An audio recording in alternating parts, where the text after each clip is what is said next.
Welcome to Forensic Friday. Where we examine the intersection of true crime, psychology, and the heart of being human in the middle of it all.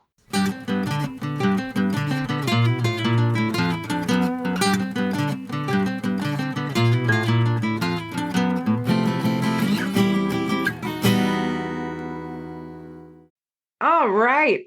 So we're going to revisit the mini from last week.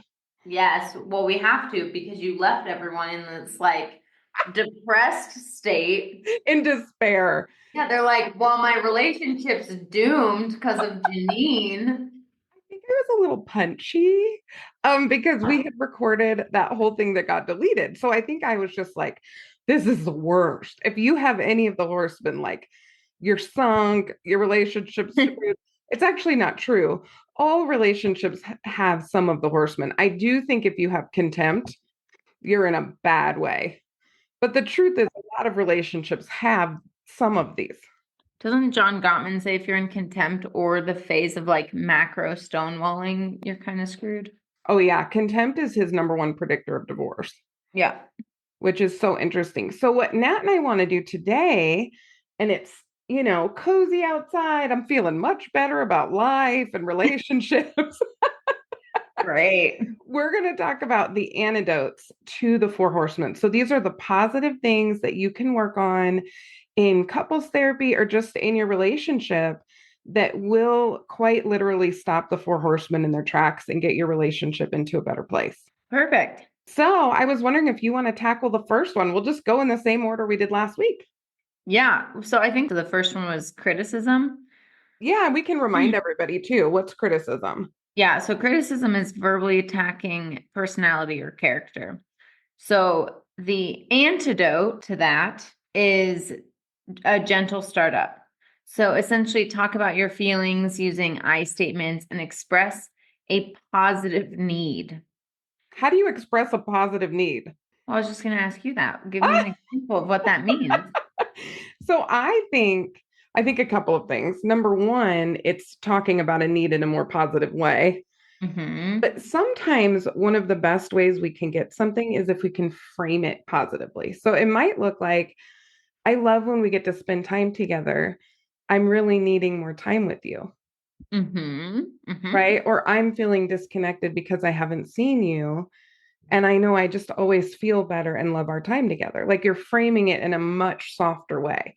Instead of what a criticism would be, which would be, you're never around. You're never home, you don't care. Yep.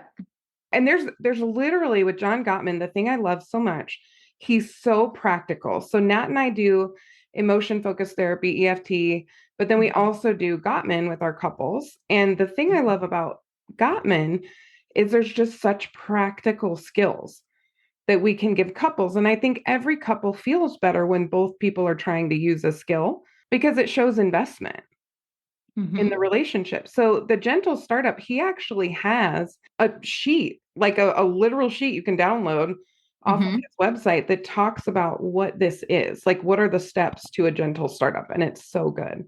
Yep. Contempt. This is the baddie that I talk about all the time. Attacking sense of self with an intent to insult or abuse. And the anecdote to that is not anecdote, antidote. Your girl's getting her coffee down. We're working on it. Is building a culture of appreciation. And I love even that, just the whole frame of thinking about the term culture as it pertains to your relationship. So, a culture of appreciation is reminding yourself of your partner's positive qualities and find gratitude for positive actions. So, instead of having a filter that catches every negative thing and makes everything negative about the other person and making negative assumptions, it's actually expressing gratitude and more than just thank you. It's actually appreciation for who they are.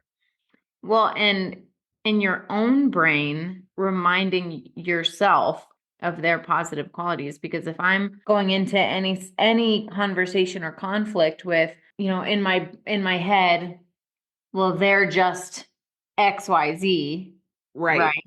That's how I'm gonna go in on it. But if I can remind myself of their character is actually really good. they actually really do work hard. They actually really do care about people. If I can remind myself of the qualities that I probably saw earlier on, yes, then I'm going to see them a little differently when I approach situations.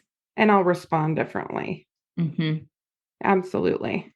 Okay, the third one. So on the negative side, the Four Horsemen, we discussed defensiveness, which is victimizing yourself to ward off a perceived attack and reverse the blame.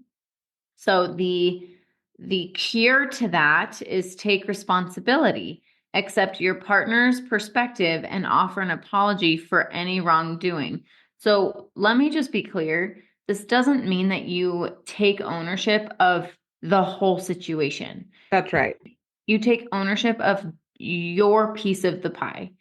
Because here's the thing, most of the time, you also contributed something negative to the interaction or conflict. That's right. Look at yourself. It takes self-awareness to say, you know what? I came at you pretty hard. Right? Absolutely. Or, hey, when you expressed this, I'm realizing I didn't respond very well. I responded really defensively. I love those, Nat. And even getting out in front of it and saying, hey, I'm feeling defensive and I really want to hear you. Can we talk about this differently? Well, that takes a lot more self-insight. That's something to work on. It does. But yeah, I'm going to tell you right now, if you are somebody who comes in hot, and I am self-describing myself, and even that, man, you can be a pistol too. Oh yeah, for sure. If I know this about myself, it is my responsibility to find ways to come in softer. It is not my partner's responsibility to adjust to how I do things, which is typically what we think. We think like they know me, they know how I am, they signed up for this. It's like, well, no. Right. They signed up for you as a whole person. They didn't sign up for your worst behavior. Like maybe do a little work there. It drives me crazy when people are like, they knew what they were getting themselves into. If you are saying that, that means you have some changes to make. And that's the other thing, Yes. You just absolutely know that your behavior is out of pocket. And that's your last ditch effort to defend yourself is, well, they knew what they were getting. They knew what they were getting into. They knew who they were marrying. I never had, and they knew it. They signed up for this. It's like, well, change your actions, bro or woman. Yes. Or, yeah, there's women who do this too. Oh, absolutely. And then we have stonewalling, which is withdrawal to avoid conflict and convey disapproval, distance, and separation. The antidote to this one is physiological self-soothing. Take a break, spend time doing something soothing and distracting, and then hopefully being able to come back to your partner. So being able to manage yourself and take a time out. Now, Nat knows when I'm doing couples therapy, I've been known to put a pulse ox on the finger of my people. Oh, yeah. It is the stonewaller who has the fastest heart rate 9 times out of 10. I believe that. So I will have someone coming unglued on one side of the couch. On the other side of the couch, there's a person who appears completely disinterested, powered down. They're not here for it. They're not having this fight. But that's the one whose heart rate is typically the highest. So don't assume if your partner is quiet and shutting down that they're not having big feelings. They're probably having really big feelings. They're just really trying not to say or do something stupid. Well, yeah. And also, they're not going to acknowledge some of them, their weapon. It's not letting you know they care. And so they have to take care of themselves too. And you have to allow them the space to take care of themselves, Yep. The good news, you guys, is if you were listening last week and you're like, oh no, Janine said I'm sunk, right? Which, sorry.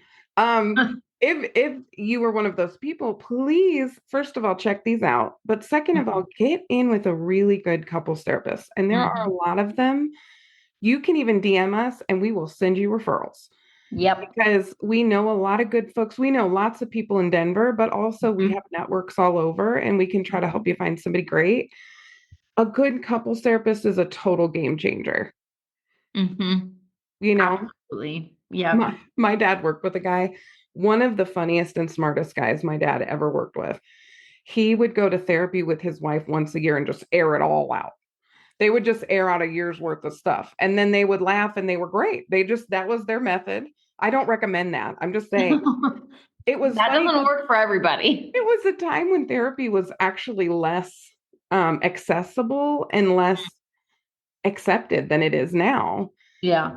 But couples therapy can be really powerful, and find a couples therapist that doesn't just air out your grievances week to week. Like, oh, what happened this week? And then you talk all about it and everybody leaves mad. Like, it's okay to ask for direction and skills and tools. That's really okay. Yes. And if your goal, I mean, get into couples therapy. If your goal is to just air out the bad crap about your partner, then there's bigger stuff going on. Absolutely. And you have to be curious about yourself. If you are looking too much at them, your couples therapist is going to kick your butt and you have it coming. You heard it here first. Yeah. A good couples therapist is going to look at you and say, what are you doing? Yeah. And you're going to feel defensive. About them. And that's okay. I've been fired a lot. And I've also seen a lot of couples make an awful lot of great change. But you have to be ready to hear the things about yourself that are not working in your relationship if you expect them to hear theirs. Yep. So, anything else, Nat, you want to add on the antidotes? No, I mean, the biggest thing is to be self-aware. And if you're waiting for the other person to do the antidotes, you should probably do it first. Go first. I don't know why. I mean, I do, because it sucks to be vulnerable. But really, we just need to go first sometimes. And if you care about your relationship, just go first. There's not a medal for being the last one. You actually end up with divorce papers. So it's not like you win by waiting the other person out. You actually lose. You both lose. So go first. I always tell this to my individuals when they come in to talk about their spouse. I'll tell them, it sucks to be you because you're the one seeing me. Yeah. So you have to actually take the first step and be vulnerable and share these things. If you don't want to do that, then I can't help you with it. But you're seeing me, so you got to go first. That's what I tell almost all my people. Well, and Nat and I are really, I think this is because of the work that we do that is so rooted in accountability. We're just not your place to complain about your partner for a long time, because we're going to look at you. We want to listen. We will get to know you. Yes. We will hear about you. We will even commiserate to a degree. But there is going to come a date sooner than you probably want when we're going to look at you and say, okay, what do we do? We got to do something. This is not working. And I care about you enough to tell you the truth. Some of what you're saying is nonsense and it's yours, and I really encourage you to find a therapist you feel comfortable with, who can point those things out in a loving, compassionate way, maybe with a little humor, whatever you need, whatever floats your boat. Yes. My therapist kicks my butt and she's the best. She's the absolute best. And I pay her a lot of money to kick my butt. So some people need a softer therapist who can kind of help them come to things a little more slowly over time. That's cool too. But Nat and I started this podcast really with the intention to help people. And so if last week stirred something up in you and you started thinking, oh, geez, I have some of this in my relationship. I do some of these things. My partner does these things. Please get help. There's no shame in getting help. Some of the best couples I know who've been together the longest have done great work. And you don't need to be in crisis. No, I'd actually encourage you to do work before you're in crisis. Please come before you're in crisis, for the love, and especially for your poor therapist who really doesn't want to counsel you when you're a hop and a skip from divorce. Like, come in. Well, that's what I was going to say. Ready to work. If you're coming in crisis, you're literally, there's divorce papers on one of your desks. Absolutely. And that's sad. That's sad counseling. We end up sometimes helping people split amicably in that situation, but get out in front of it. It's so much better if you get out in front of it. Yeah. Well, anything else on this topic? No, I hope this is encouraging. We'll do some more topics like this in the future, but I hope this is helpful and makes you think about the ways that things can actually get better. Yes. So we hope y'all have a wonderful week. And as always, bye, forensic friends. I'm Janine. And I'm Nat. And as always, thanks for listening, and join us next week for more crime, psychology, and heart.